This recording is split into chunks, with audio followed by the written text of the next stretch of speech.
Rayzr. Hey, welcome back to Sketchin with Rayzr, and today I'm going to be drawing some fan art of a character named Loona from Hell of a Boss.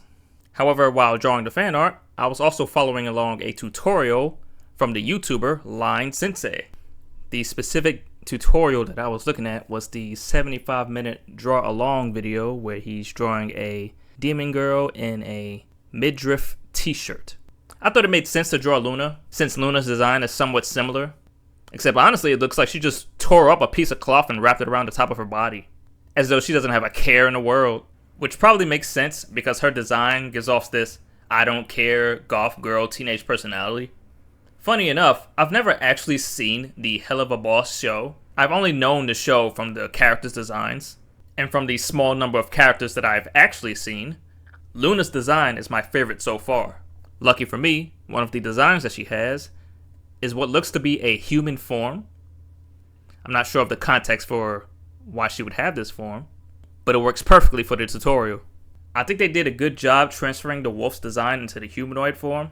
The hairstyle, makeup, and clothing matches up seamlessly, but more specifically, I like the way they match the stockings and toes of the wolf form with the stockings and sneakers of the human form.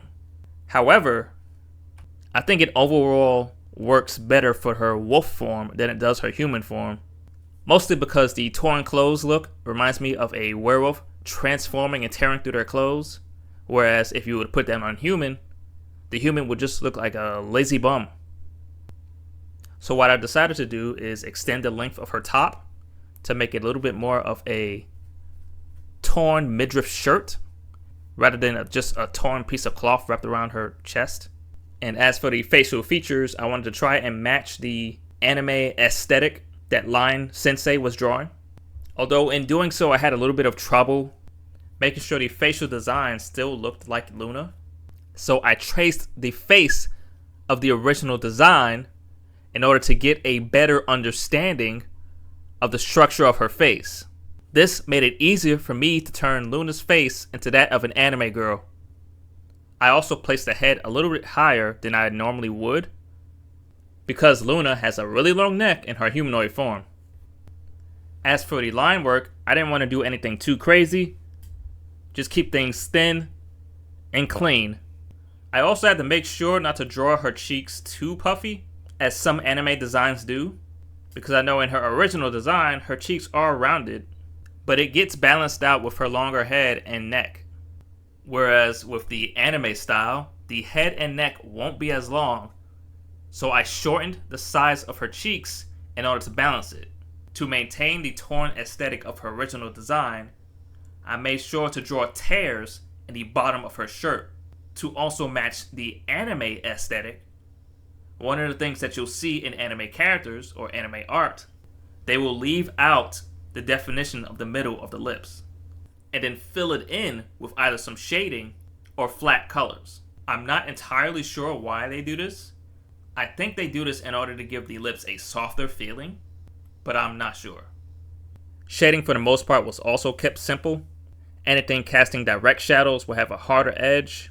Anything casting indirect shadow would have a softer edge. An example would be softening the edges of the shadow around the edge of her abs. One of the things that I learned to do from the tutorial is to add subsurface scattering. And this happens when light hits a translucent surface from one point and then exit out another point of the surface. So what I would do is add a little bit of red around the edges of the shadow because the light would hit her skin, hit the blood, then exit out her skin, revealing some of the blood color.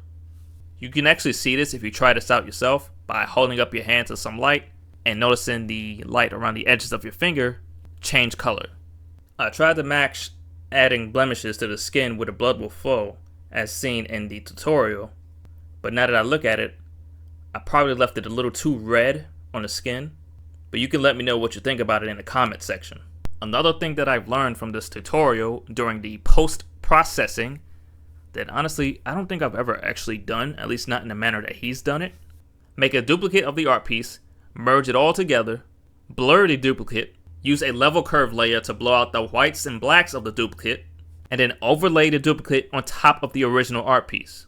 This gives the entire art piece a balanced, softer look. Then after that, you add a layer and color a huge swath of orange over the highlights and color a huge swath of dark blue over the shadows. Then you'll overlay that layer over everything else.